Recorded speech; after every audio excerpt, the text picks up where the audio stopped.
할렐루야. 아멘. 우리에게 5월을 주시고 또 사랑으로 언제나 우리를 용납해 주시는 하나님을 찬양합니다. 우리는 살면서 때로 하나님이 우리에게 그 회초리를 드신다고 느껴질 때가 있는 것 같습니다. 여러분은 어떻습니까? 살아오시면서 하나님이 여러분을 책망하신다든지 또 징계를 주신다고 느낀 적이 있으십니까? 여러분 어떻게 생각하시나요? 하나님은 우리가 잘못할 때 우리를 징계하시는 분일까요? 네, 그렇습니다. 우리는 하나님의 사랑받는 자녀이기 때문에 하나님은 우리가 잘못된 길을 갈 때 때로는 우리를 책망하시거나 징계하신다는 것이죠. 징계가 없으면 하나님이 사랑하시는 자녀가 아니라고 성경은 우리에게 말씀해 주고 있습니다. 하나님의 징계는 하나님의 그 무한한 사랑으로부터 흘러나온다라고 하는 것이죠. 징계가 없으면은요, 우리는 거룩한 삶을 살아갈 수가 없습니다. 징계가 있기에 우리는 하나님을 경외하고 하나님을 순종하게 된다는 것이죠. 또 징계가 없으면 영적으로 성장할 수가 없습니다. 하나님은 책망과 징계를 통해서 우리를 성장으로 이끌어 가신다라는 것이에요. 또 징계가 없으면 우리가 하나님의 뜻을 바로 알기가 어렵습니다. 우리는 많은 경우 내 생각이 하나님 생각과 같을 것이라고 그렇게 착각하면서 많은 경우 그렇게 살아가기 때문에 하나님은 때로는 이러한 징계를 통해서 하나님의 뜻을 올바르게 알려주신다라는 것입니다. 또한 징계가 없으면 우리는 능력 있는 삶을 감당할 수가 없습니다. 하나님은 우리에게 징계를 통해서 권능 있는 삶, 능력 있는 삶으로 이끌어 주신다는 것입니다. 이렇게 징계는 우리에게 하나님의 능력을 부어주는 통로라고 하는 것이죠. 거룩함의 통로라고 하는 것입니다. 하나님의 징계처럼 느껴지는 두 가지 상황이 있습니다. 하나님이 정말로 그 징계라는 순수한 목적을 위해서 이렇게 우리에게 어떤 어려움을 주시는 경우가 있고요. 또 다른 경우는 영적 전쟁입니다. 네, 사탄이 우리를 공격하는 것이죠. 어젯밤에 제가 배가 너무 아파서 힘들었는데요. 네, 한 1년에 한 2번 정도 그렇게 막 심하게 복통이 오게 되는 것 같습니다. 지난번에는 응급실에 갔었는데요. 이번에는 응급실 가기 직전에 속에 있는 것을 다 토하고 겨우 이렇게 살아났는데요. 이 경우는 좀 영적 전쟁도 있었던 것 같아요. 영적 전쟁, 마귀가 이렇게 사역을 앞두고 또 주일 사역을 앞두고 이렇게 저를 공격한 그런 측면이 있는 것 같습니다. 그렇지만은 마귀에게 틈을 주었다는 면에서 또 제가 회개할 영역이 있었겠죠. 그래서 저 굉장히 회개를 많이 했습니다. 하나님이 좀 욕심을 내려놔라, 그런 마음을 주신 것 같아요. 그래서 욕심을 가졌던 것 좀 회개하고 마음을 내려놓는 그런 기회가 되었던 것 같습니다. 그런데 순수하게 하나님의 징계일 경우에는 아주 하나님의 뜻이 선명하게 떠오르게 됩니다. 얼마 전 일인데요. 정말 이 일을 통해서 저는 하나님이 정말로 살아계시고 저의 마음속 생각 깊은 것까지라도 지켜보신다는 그 사실을 피부로 느끼게 되었습니다. 그 세미한 모든 것들을 다 알고 계시고 지켜보고 계신다는 그 사실을 아주 정말 피부로 느끼게 되었는데요. 제가 차를 타고 멀리 떨어진 곳에 갔었습니다. 그런데 일을 마치고 돌아오려고 하는데 주머니에 넣어놓았던 차키가 없어진 거예요. 너무 당황이 됐습니다. 제가 물건을 잃어버린 적이 별로 없는데요. 이런 일이 그렇게 자주 일어나는 일이 아닌데 저에게 일어난 것입니다. 설상가상 날도 어둡습니다. 게다가 야외였어요. 저는 너무나 당황해서 제가 있던 곳으로 가서 찾아봤지만 보이지 않았고요. 보조키는 멀리 떨어져 있는 집에 있는 것이죠. 아내가 가지고 있는 것이죠. 그래서 아내에게 전화해서 택시 타고 오라고 해야 할 그러한 상황이었습니다. 그런데 또 바로 이어서 중요한 일정이 있기 때문에 큰일 났다 싶었던 것이죠. 왜 저에게 이런 일이 일어난 것일까요? 저는 이렇게 막 기도하는 가운데 주변에 있는 분들에게 도움을 구하게 되었습니다. 보통 그런 경우에 열쇠를 찾을 확률이 거의 없는 것이죠. 그래서 거의 절망적인 그러한 느낌을 갖고 있었습니다. 그런데 바로 그 순간에 바로 저 앞에 그 어두운 상황에서 제 눈에 길가에 떨어져 있는 차키가 보인 것입니다. 제가 그 근처에 간 기억도 없고요. 제가 거기 많이 머물던 곳도 아닙니다. 비가 와가지고 이렇게 물 웅덩이가 있었는데 그 물 웅덩이에 이렇게 떠 있더라고요. 차키에 이렇게 매달아 놓은 그 가죽 끈이 떠 있었습니다. 아마도 제가 이동 중에 떨어뜨린 것 같습니다. 그 키를 집으면서 제가 느낀 것은 10년 감수했다. 이렇게 느꼈습니다. 얼마나 안도의 한숨을 쉬었는지요. 바로 그때 하나님이 제 마음에 책망하시는 것이 느껴졌습니다. 제가 다른 사람에게 너무 못되게 굴었다는 것이죠. 사실 그때 제 머리에 뿔이 나 있었던 것 같아요. 어떤 사람과 그 전에 이렇게 대화를 나누었는데요. 상대방이 너무 고집이 세고 제가 하는 말마다 이렇게 쳐낸다는 느낌을 받았습니다. 상대방이 저보다 굉장히 나이가 어린 사람이었는데 너무 무례하다라고 느끼는 거죠. 말을 할 때마다.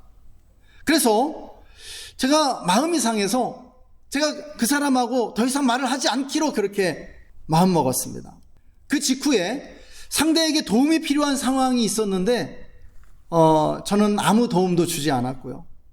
제 마음이 불친절해지고 완악해지고 있었던 것이죠. 바로 그때 이런 일이 일어났던 것입니다.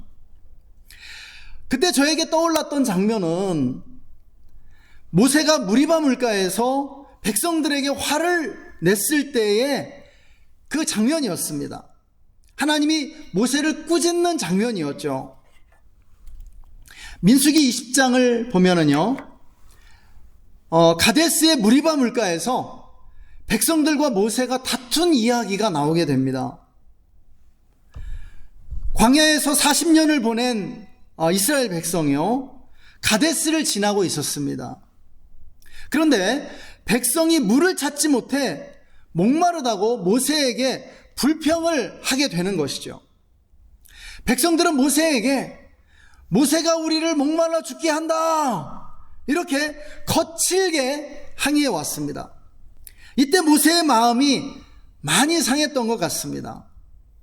하나님은 모세에게 반석에게 명령하여 물을 내게 하라고 말씀하시는데요. 마음이 상해있던 모세는 백성들에게 반역한 너희여 들으라, 우리가 너희를 위하여 이 반석에서 물을 내랴, 이렇게 싫은 티를 팍팍 내면서 지팡이로 반석을 2번 치게 됩니다. 모세가 한 말은 그냥 쉽게 말하면 이 반역자들아, 이 나쁜 놈들아, 내가 너희를 위해서 이 반석에서 물을 내야 하느냐? 하나님은 말씀으로 명령만 해서 반석에서 물을 내라고 했는데 반석으로 그냥 2번 친 거예요. 하나님 말씀대로 물을 내긴 냈는데 화를 있는 대로 내면서 물을 냈다라고 하는 것이죠. 그래서 하나님께서 모세를 책망하시면서 모세에게 최고로 큰 징계를 내리시게 되죠. 하나님이 모세에게 말씀하십니다. 네가 나의 거룩함을 나타내지 않았기 때문에 약속의 땅 가나안에 들어갈 수 없다라고 말씀하시는 것입니다. 그 후로 모세는 기회가 있을 때마다 가나안 땅에 들어가게 해달라고 하나님께 간청했죠. 그렇지만 그는 일생의 소원이었던 약속의 땅에 들어가지 못한 채 요단강 동편에서 죽게 된 것을 보게 됩니다. 우리는 이 무리바 물가의 이야기를 읽으면서 모세의 마음을 100번 1000번 이해하게 되죠.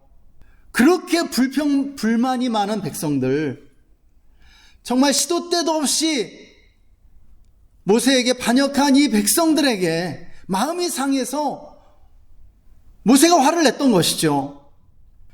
이스라엘 백성들이 얼마나 자주 불순종하고 반역하면서 모세를 힘들게 했습니까? 40년 동안요. 이제 이 광야 40년의 이 기간이 끝나가고 있는 시점이었습니다. 얼마 지나지 않아 가나안에 들어갈 참이었죠. 그런데 또 불평한다고? 모세의 인내심에도 바닥이 드러났던 것입니다. 그런데 이렇게 참다 폭발한 모세를 하나님이 책망하십니다. 왜일까요? 모세는 하나님을 깊이 만난 영적 지도자였기 때문입니다. 한마디로 모세는 백성들보다 성숙한 사람이었다는 것이죠. 하나님이 성숙한 사람, 은혜 받은 사람, 책임 맡은 사람에게 원하시는 것은 성숙한 행동이라는 것이에요. 하나님은 모세에게 성숙한 행동과 말을 기대하셨습니다. 모세가 나타내야 할 하나님의 거룩함이란 무엇일까요? 하나님은 모세에게 무엇을 기대하셨어요?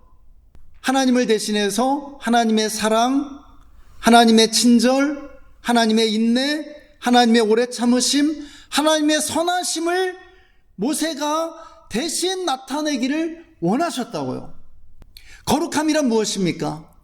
거룩함이란 성경적으로 구별됨을 의미합니다. 구별됐다는 것이에요. 세상과 다르다는 것이죠.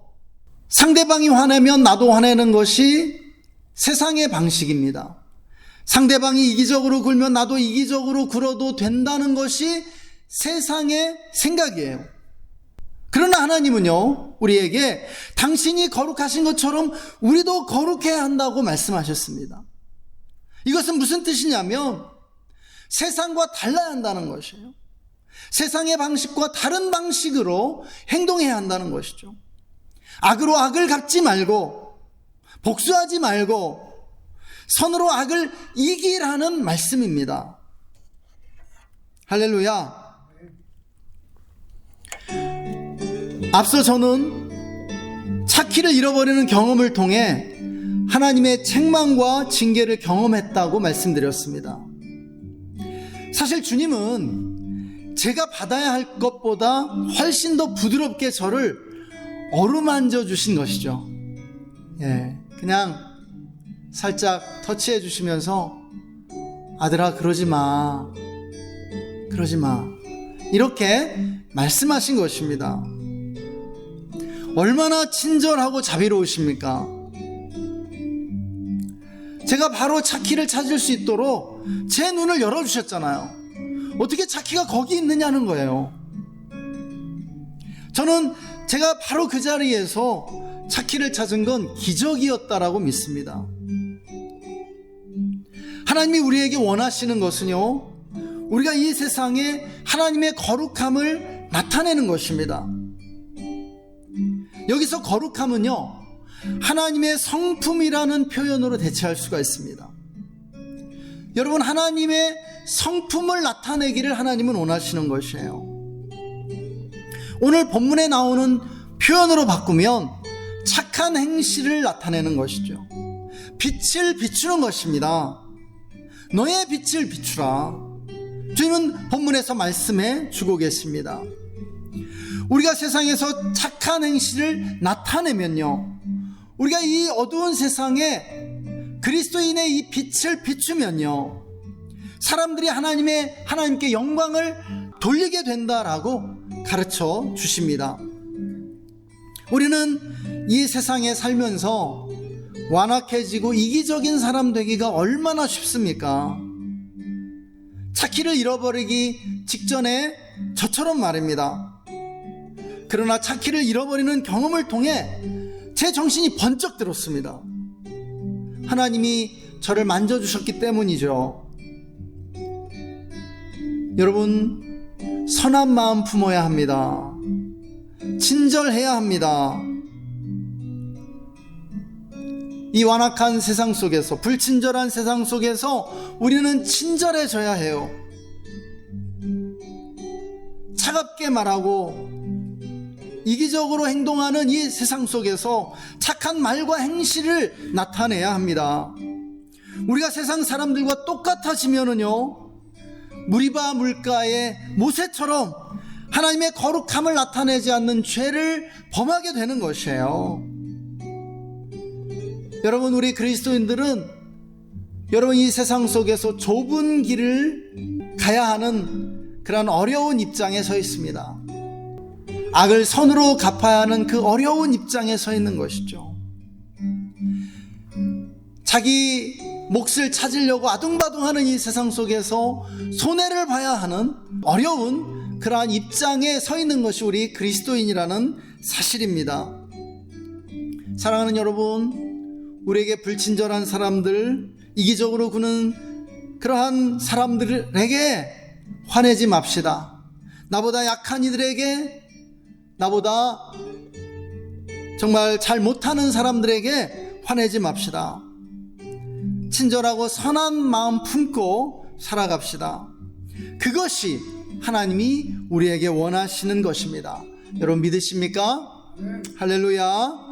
우리 시간 함께 기도하겠습니다.